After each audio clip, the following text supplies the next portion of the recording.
नाम था ढोलकपुर।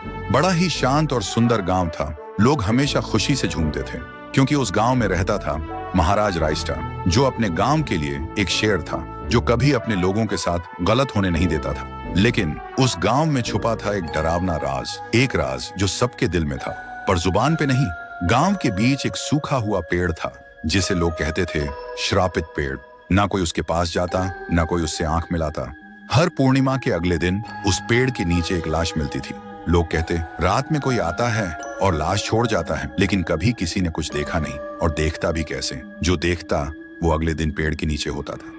एक दिन रायस्टार ने ठान लिया, बस अब और नहीं, इस राज का अंत मैं ही करूंगा, क्योंकि ढोलकपुर का नाम मिट्टी में मिल रहा था। फिर एक पूर्णिमा की रात रायस्टार चुपके से जाकर पेड़ के पास बैठ गया। रात के 2 बजे एक आवाज आई, थुम थुम थुम थुम थुम थुम थुम थुम थुम सहूर। और फिर वो पेड़ भूत में बदल गया। वो भूत कुछ अजीब सा था, एक भयानक शैतानी हंसी वाला चेहरा, आंखें बड़ी बड़ी। वो पेड़ चल के एक घर के गेट को जोर जोर से खटखटाने लगता है। तभी एक आदमी डर के मारे आवाज सुन के बाहर निकलता है। वो भूत अपने लकड़ी जैसे हाथ से एक ऐसा थप्पड़ मारता कि उसकी सांस वहीं थम जाती है और उसी जगह उस लाश को ले जाता है और वापस फिर से पेड़ बन जाता था। देखते ही रायस्टार का दिल कांप जाता है, पर वो कुछ बोलता नहीं।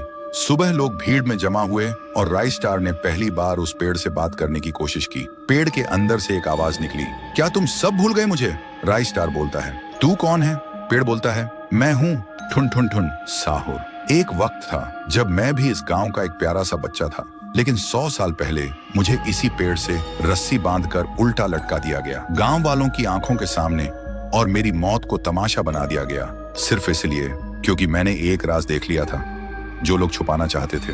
और उसी पल से मेरी रूह इस पेड़ से जुड़ गई। उस दिन से मैं इंसान नहीं, एक सज्जा बन गया और हर पूर्णिमा में एक राजदार को चुनता हूँ और फिर उसे उसकी खामोशी का हिसाब देता हूँ। रायस्टार बोलता है, लेकिन अब तो वो लोग मर चुके हैं ना जो तेरा कसूरवार थे। अब तू मासूम लोगों को क्यों मार रहा है? पेड़ कुछ देर चुप रहता है, फिर बोलता है, ठीक है, बस एक बार मुझे याद करो, एक दिया जला दो, फिर मैं कभी किसी को नहीं मारूंगा। फिर रात में सब लोग आते हैं, एक एक दिया जलाते हैं और तभी पेड़ अपने आप से आग पकड़ लेता है और आखिर में मुक्ति मिलती ठुन ठुन ठुन साहुर को। उस दिन के बाद गांव में कभी कोई लाश नहीं मिली। हर पूर्णिमा में लोग एक दिया जलाकर उसकी यादों को जिंदा रखते हैं, क्योंकि अगर भूल गए तो सपने में एक आवाज सुनाई देती थी, थुम थुम थुम थुम थुम थुम थुम थुम थुम सहूर। 1 साल बीत चुका था। ढोलकपुर वापस शांत था। गांव के लोग फिर से खुशी से जीने लगे थे। हर पूर्णिमा को लोग एक दिया जलाकर ठुन ठुन ठुन साहुर को याद करते थे। पर एक रात कुछ ऐसा हुआ जो फिर से सब कुछ बदल के रख दिया। लाशें फिर से मिलने लगी। हर 2 दिन बाद किसी न किसी के घर के सामने एक कटी हुई लाश पड़ी होती। गांव फिर से कांप उठा। एक दिन सब लोग महाराज के पास पहुंचते हैं और रो रो कर गांव की घटनाओं के बारे में बताते हैं। रात को महाराज 2 सेनापतियों से कहते हैं, जाओ और खोजो इस कांड के पीछे कौन है। लेकिन सुबह सिर्फ उनकी लाशें लौट कर आईं। एक का सिर था ही नहीं, दूसरे के पैर कट चुके थे। महाराज समझ गए कुछ तो लौट आया है, कुछ जो सिर्फ मौत का खेल खेल रहा है। और फिर कहते हैं, अब इस जंग का सामना मुझे ही करना होगा। उसी रात महाराज चुपके से गांव में आते हैं और एक पेड़ के पीछे खुद को छुपा लेते हैं। और ठीक रात के 2:30 बजे अचानक कहीं से धुआं छा जाता है और उस धुएं के अंदर से एक आवाज आती है,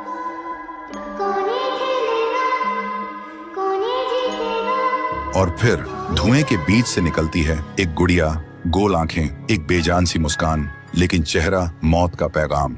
वो गुड़िया एक घर के गेट तक जाती है और बच्चों जैसा एक गाना गाने लगती है। उसके गाने की आवाज सुनकर एक आदमी बाहर आता है और अगले ही पल वो गुड़िया उसका सिर चबा जाती है। वो आदमी तड़प तड़प के वहीं जमीन पर गिर जाता है। महाराज सब कुछ देखते हैं, उनकी आंखें भर जाती हैं। उन्हें समझ आ जाता है इसके सामने जाना मतलब खुद का अंत लिखना है। अगली सुबह गांव के लोग इकट्ठा होते हैं। महाराज कहते हैं, ये पिछले भूत से भी ज्यादा डरावनी है। इसे सिर्फ वही हरा सकता है जो मौत को पहले ही हरा चुका है। और फिर एक पूर्णिमा की रात सब लोग दिया जलाकर पुकारते हैं, आप वापस आइए, आपके बिना ये गांव जिंदा तो है पर जीने जैसा नहीं। तभी एक आवाज गूंजती है, थुम थुम थुम थुम थुम थुम थुम थुम थुम सहूर। और उसी देह की आग से एक जलता हुआ पेड़ बनने लगता है और उसी पेड़ में से ठुन ठुन ठुन साहुर निकलता है। तभी फिर से वही धुआं छा जाता है और उसके साथ ही एक आवाज। सब लोग घुटनों के बल गिर जाते हैं और कांपती आवाज में बोलते हैं, हमें बचाइए, वो आ गई है। ठुन ठुन ठुन साहुर एक जोरदार जंप करता है और सीधा उस धुएं में घुस जाता है और शुरू होती है एक आखिरी जंग। ठुन ठुन ठुन साहुर और गुड़िया की। जमीन कांपने लगती है, आसमान से बिजली गिरती है और जब धुआं हटता है तो दिखाई देता है गुड़िया बिखर चुकी थी। हाथ अलग, सिर अलग, पैर अलग। और तब से गांव में फिर से एक नई सुबह हुई। महाराज मुस्कुराए, गांव वाले जीने लगे और उस दिन के बाद ठुन ठुन ठुन साहुर सिर्फ एक भूत नहीं रहा, गांव का रक्षक बन गया। लेकिन उसी रात कुछ ऐसा हुआ जो किसी को भी पता नहीं चला। गुड़िया का सिर, हाथ, पैर अपने आप जुड़ने लगे थे और फिर वो वहां से चली गई। तो लगभग 150 साल पहले की बात है। ढोलकपुर गांव के एक कोने में एक परिवार रहता था। उस परिवार में था पीहू, उसका बड़े भाई साहुर और उनके मम्मी पापा। एक सुबह पीहू और साहुर घर के बाहर खेल रहे थे और अंदर उनकी मम्मी किचन में खाना बना रही थी। वो थोड़ी जल्दी में थी और तभी अचानक उनके कपड़ों में आग लग जाती है। वो चीख चीख के चिल्लाने लगती हैं। पीहू और साहुर मम्मी की चीख सुनकर भागकर अंदर आते हैं और जैसे ही मम्मी को जलते हुए देखते हैं वो चिल्लाते हैं, पापा जल्दी आओ, पापा। पापा भागकर आते हैं लेकिन मम्मी को बचाने के लिए जैसे ही हाथ बढ़ाते हैं उनके कपड़ों में भी आग पकड़ लेती है और कुछ ही सेकंड्स में दोनों जलकर राख हो गए। पीहू और साहुर सिर्फ देखते रह गए, जैसे पूरी दुनिया ही खत्म हो गई हो। अब पीहू घर में अकेली रहने लगी और साहुर हर दिन खेतों में काम करता, सिर्फ इसलिए ताकि उसकी बहन भूख से ना रहे। एक पूर्णिमा की रात थी।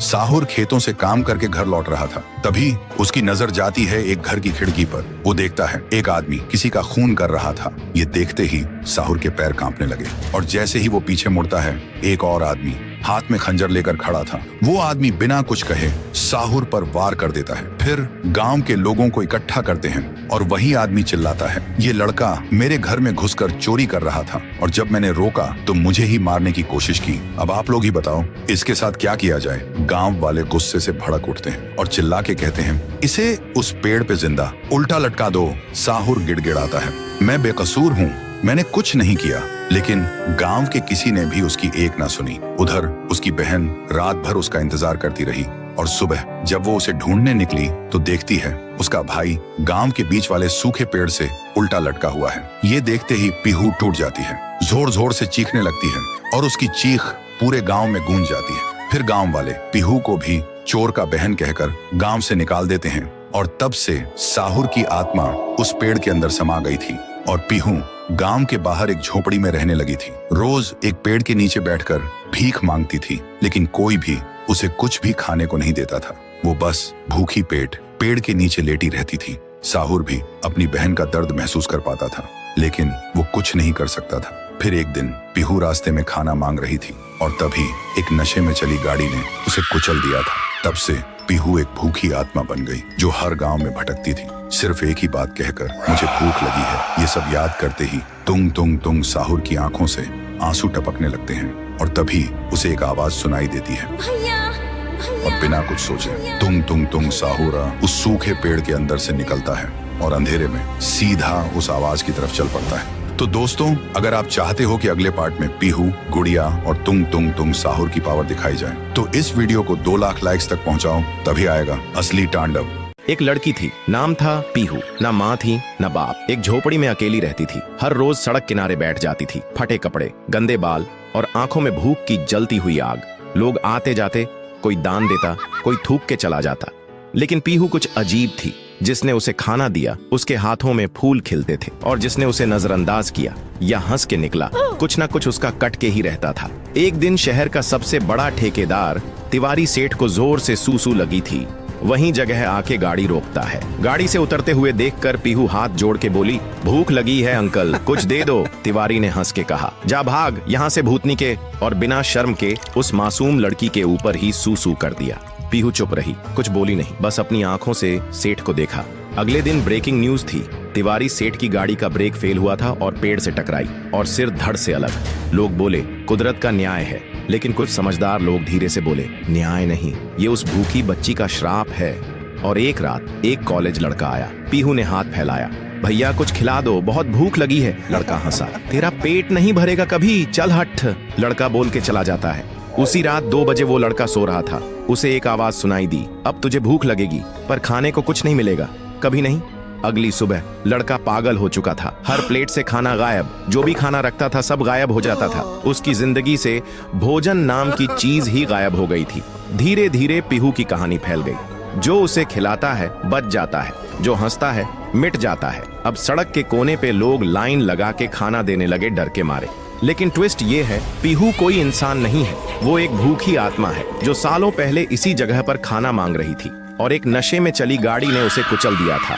तब से ना उसकी लाश मिली ना इंसाफ मिला। उस दिन से वो बच्ची नहीं लौटी, एक भटकती आत्मा बन गई। तो दोस्तों, कभी किसी भूखे बच्चे को देखो तो नजरें मत फेरना। शायद वो इंसान ना हो, पर तुम्हारा इंसान होना वहीं तय होता है। कमेंट करो, पीहू को खाना दो अगर इंसानियत अब भी जिंदा है। एक गांव था, सुंदर शांत, जहां लोग हंसी खुशी जीते थे। बच्चे गाना गाते हुए स्कूल जाते और रात में लोग छत पे तारे गिन के सो जाते। लेकिन उन्हें क्या पता था, उस सुकून पे अब अंधेरा छाने वाला था, क्योंकि उस गांव में लौट आई थी पीहू। गांव के बाहर एक स्कूल था और उसी स्कूल के सामने पीहू रोज बैठ जाती थी खाना मांगने के लिए। लोग आते जाते देखकर सोचते थे कोई बेघर बच्ची होगी। एक रात स्कूल का एक गार्ड रात में चौकीदारी करते हुए वहां से गुजर रहा था। पीहू उसे देखती है और बोलती है, मुझे भूख लगी है, कुछ खिला दो। गार्ड कुछ नहीं बोलता, सिर्फ घूरता है और अंदर जाकर सीसीटीवी चेक करने लगता है। तभी स्क्रीन से एक लाल हाथ निकलता है और अगले ही सेकंड में वो आदमी गायब। अगले दिन सुबह गांव में हंगामा मच गया, सब कांप गए, किसी को समझ नहीं आया किसने किया। उसी दिन 9वीं क्लास का एक लड़का खाना खाते हुए पीहू के पास जाता है और बोलता है, खाना चाहिए भिखारी, जा अपने बाप से मांग, और हंस के चला जाता है। पीहू कुछ नहीं बोलती, बस चुप रहती है। अगली रात उसकी माँ चीख चीख के रोड पे भागती है, मेरा बेटा अंदर से खाली हो गया है। डॉक्टर बोलते हैं, इसके अंदर ना दिमाग है, ना किडनी, ना लिवर, सिर्फ अंधेरा है। अगले दिन गांव के लोग इकट्ठा हो जाते हैं। सब बोलते, जब से पेड़ पे लाश लटकी थी तब से कुछ ना कुछ गलत हो रहा है। किसी ने सजेस्ट किया शांति के लिए पूजा करनी होगी। फिर रात में एक बड़ा पंडित बुलाया गया। पूरा गांव जमा हुआ था। पूजा शुरू होता है, लेकिन जैसे ही पंडित ने पहला मंत्र बोला, जोर का धमाका हुआ। पंडित का शरीर फट के टुकड़ों में बिखर गया। चारों तरफ खून और मांस के लोथड़े उड़ गए। लोगों की चीख पुकार मच गई और उसी खून से एक दीवार पे लिखा हुआ था, मुझे पूजा नहीं खाना चाहिए था। तो दोस्तों, अगर आप अच्छे इंसान हो तो कमेंट करो, मैं पीहू को खाना दूंगा। और अगर डर लग रहा है तो सब्सक्राइब करो, क्योंकि कहानी अभी खत्म नहीं हुई। पीहू अभी भी भूखी है।